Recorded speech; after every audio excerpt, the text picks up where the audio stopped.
Imagine a world where every need is met. Unlimited food, pure water, perfect shelter, no disease, no predators, no struggle. Sounds like paradise, right? In 1968, a scientist created exactly this paradise. Not for humans, but for mice.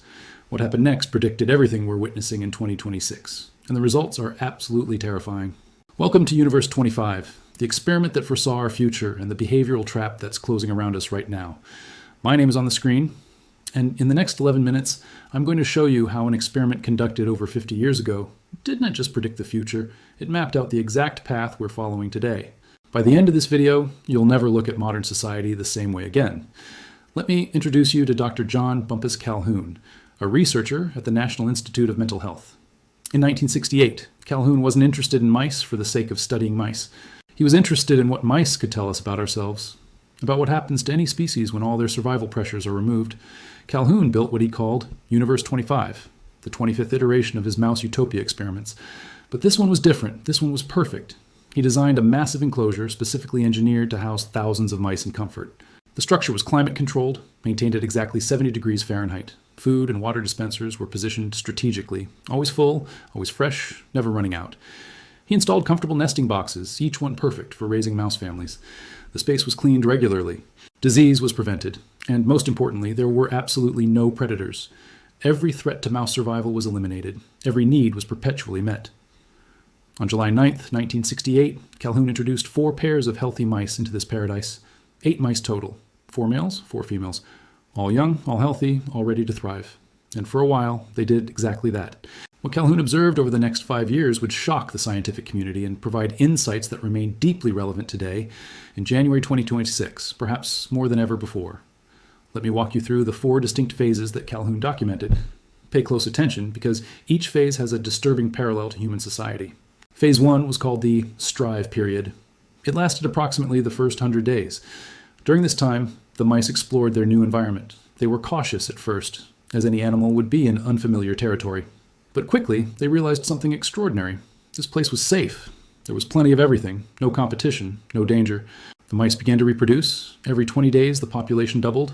The growth was exponential but healthy. The mice established territories, built nests, raised their young successfully. Social structures formed naturally. Hierarchies developed. Everything functioned exactly as you'd expect in a healthy mouse society. This was the golden age of Universe 25. Population growth was steady and predictable. By day 104, the population had reached approximately 620 mice. Everything seemed perfect. The paradise was working. Then came Phase 2, the exploit period. This lasted from day 105 to approximately day 315. The population continued to explode. Reproduction rates remained high. Space was still adequate, resources still unlimited. The colony was thriving beyond expectations. But Calhoun noticed something subtle beginning to change. With so many mice being born, the time it took for young mice to find their own territories was increasing. Competition for prime nesting spots was developing. Not for survival, remember, there was plenty of everything, but for status, for the best locations, for social position. By the end of Phase 2, the population had reached approximately 2,200 mice, still well below the theoretical maximum capacity of the enclosure, which could have supported around 3,800 mice comfortably. Here's where it gets interesting. Despite having plenty of physical space and unlimited resources, something changed. Phase 3 was the equilibrium period, lasting from approximately day 316 to day 560. This is when Calhoun observed what he would later call the post-behavioral sink, a term that would enter scientific literature and remain relevant for decades. The population growth rate began to slow dramatically, but not because of lack of resources, not because of overcrowding in the physical sense. Something far more disturbing was happening. Male mice began exhibiting abnormal behaviors. Some became extremely aggressive, attacking other mice without provocation, even attacking females and young. Calhoun called these the aggressors. Others withdrew completely from social interaction. These mice, despite being physically healthy, simply stopped participating in normal mouse society. They stopped competing for mates. They stopped defending territories. They just existed, eating, drinking, sleeping, and grooming themselves obsessively. Female mice showed equally disturbing changes. Many stopped building proper nests. Some abandoned their young or became incapable of completing pregnancies successfully. Others became unusually aggressive, attacking their own offspring.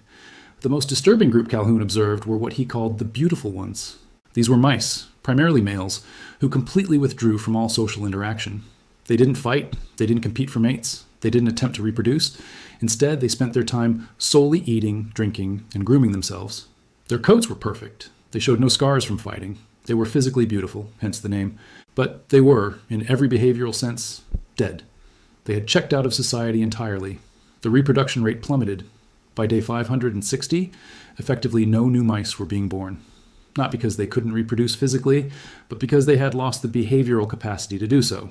The social structures necessary for normal reproduction had completely broken down. This brings us to phase 4, the death phase. From day 560 onward, Universe 25 was in terminal decline. The mice stopped reproducing almost entirely. The population began to decrease as older mice died and no young were born to replace them. Calhoun continued to observe and document. He waited, hoping to see if the population might recover. It didn't. By day 1780, the colony was effectively extinct. A handful of mice remained, but they exhibited none of the normal behaviors necessary for species survival. Remember, there was still unlimited food, still fresh water, still comfortable shelter, still no predators. Every physical need was met. Yet the colony collapsed completely. Calhoun didn't just observe this once. He replicated the experiment multiple times, 25 iterations in total. Every single time, the same pattern emerged. Paradise led to behavioral collapse. Utopia ended in extinction. Now, here's the critical question. Why? What was happening beneath the surface? Calhoun's analysis revealed something profound. The issue wasn't physical space or resources. The issue was social and psychological space. In a finite environment, even if physically comfortable, there's a limit to the number of meaningful social roles available. In natural mouse populations, young males must compete, establish territories, win mates. This competition creates a natural selection pressure. Not all males succeed, but this competition itself drives healthy behavior. In Universe 25, with no predators and unlimited resources, there was no natural population control except social behavior. As the population grew, more and more young males found all the meaningful social roles already taken. They couldn't establish territories because the good spots were occupied. They couldn't win mates because the dominant males had already secured them. They couldn't define a purpose for themselves within the social structure. With no meaningful role to fulfill, no struggle to overcome, no purpose to achieve, these mice simply gave up. They withdrew. They became the beautiful ones, existing but not living. The females, stressed by the increasingly dysfunctional social environment and the abnormal behavior of males, lost their ability to perform the complex social behaviors necessary for raising young successfully. The collapse wasn't physical, it was behavioral, it was psychological, it was social. Now, let's jump 58 years forward to January 2026. Let me show you the parallels that should deeply concern everyone watching this video. In the developed world today, we live in unprecedented material abundance. Food is more available than at any point in human history. Shelter is more comfortable. Medical care is more advanced. Physical safety is higher. By almost every material measure, we live in a form of paradise our ancestors couldn't have imagined. Yet, we're seeing behavioral patterns eerily similar to Universe 25. Reproduction rates in developed nations are collapsing. Japan, South Korea, Italy, Spain, and many other countries have birth rates far below replacement level. South Korea's birth rate in 2024 dropped to 0.72 children per woman, the lowest ever recorded in human history. That's less than half the replacement rate of 2.1. But this isn't happening because of famine or war. It's happening in wealthy, stable, comfortable societies.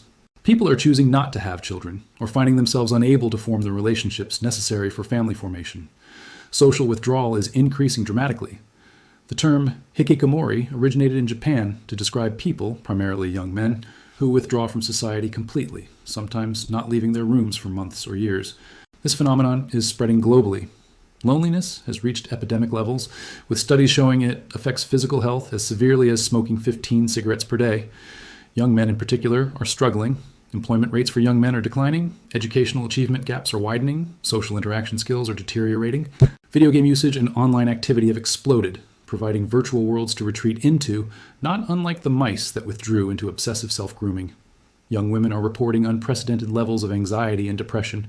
Many are delaying or abandoning plans for marriage and children. The complex social behaviors necessary for pair bonding and family formation are breaking down. We're seeing the emergence of beautiful ones in human form. People who live comfortable lives, who are physically healthy, even physically attractive, but who have completely withdrawn from the traditional life paths of career ambition, relationship formation, and family building. They exist comfortably, meeting their immediate needs, but participating minimally in broader society. Aggressive behavior is also increasing in certain populations. Social media has amplified conflict. Political polarization has reached levels not seen in generations. Random violence and mass attacks, while still statistically rare, are more frequent than in previous decades. Now, I want to be extremely careful here. I'm not saying humans are mice. I'm not claiming the parallel is perfect. Human beings have vastly more cognitive capacity, cultural sophistication, and adaptive ability than mice, but the behavioral patterns are remarkably similar. And they are emerging in exactly the type of environment that produced collapse in Universe 25. Material abundance, reduced survival pressure, limited meaningful social roles, and increasingly dense social environments where establishing individual identity and purpose becomes challenging. Calhoun himself believed his research had implications for human society. In his later writings, he warned that humans might face similar behavioral sinks if we didn't consciously create meaningful social roles and purposes beyond mere survival and comfort. Here's what's crucial to understand. The collapse in Universe 25 wasn't caused by lack of resources. It was caused by lack of purpose, lack of meaningful struggle, and the breakdown of social behaviors necessary for species continuation. In 2026, we face similar challenges. Technology has removed much of life's difficulty. Algorithms feed us content we already agree with. Social media provides shallow interaction without deep connection. Economic systems provide consumption without production for many, physical comfort without physical challenge. The question becomes, are we creating our own behavioral sink? Are we building our own Universe 25? Some researchers argue we're already seeing the early warning signs: declining birth rates, increasing social isolation, rising rates of anxiety and depression, loss of meaning and purpose, especially among young people. These are all consistent with the early phases of behavioral collapse. Others argue humans are different. We have consciousness, culture, technology. We can recognize these patterns and adapt. We can create artificial challenges, find new sources of meaning, build different social structures.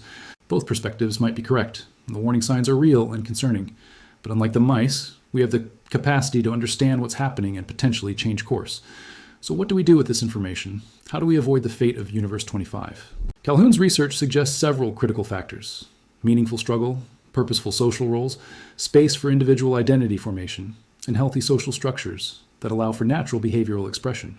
This might mean consciously creating challenges for ourselves, pursuing difficult goals, building skills, contributing to communities, forming deep relationships, taking on responsibilities, creating meaning through action rather than consumption. It might mean reconsidering how we design our cities, our education systems, our economies. Are we creating environments that allow for healthy human behavioral expression? Or are we building increasingly comfortable cages? It might mean limiting technology that provides comfort without meaning, setting boundaries around social media, video games, and other activities that provide stimulation without growth. The experiment of Universe 25 ended in extinction, but that experiment was conducted on mice who couldn't understand their situation, couldn't change their environment, couldn't choose different behaviors. We can. The question is, will we? As we move through 2026 and beyond, the lessons of Universe 25 become more relevant, not less. We are conducting our own experiment in what happens when material needs are met, but deeper, human needs for purpose, meaning, struggle, and genuine connection are neglected. The behavioral trap is real. It's closing. But unlike the mice, we can see it, we can name it, and we can choose differently. The experiment of 1968 predicted our challenges. Whether it predicts our fate depends entirely on what we do next. Thank you for watching this exploration of one of the most fascinating and disturbing experiments in behavioral science. If you found this analysis valuable, please subscribe for more content exploring the intersection of science, society, and human behavior. And most importantly, think about your own life. Are you thriving or merely existing? Are you building something meaningful or just consuming comfort? The mice couldn't answer these questions. We can. That might make all the difference.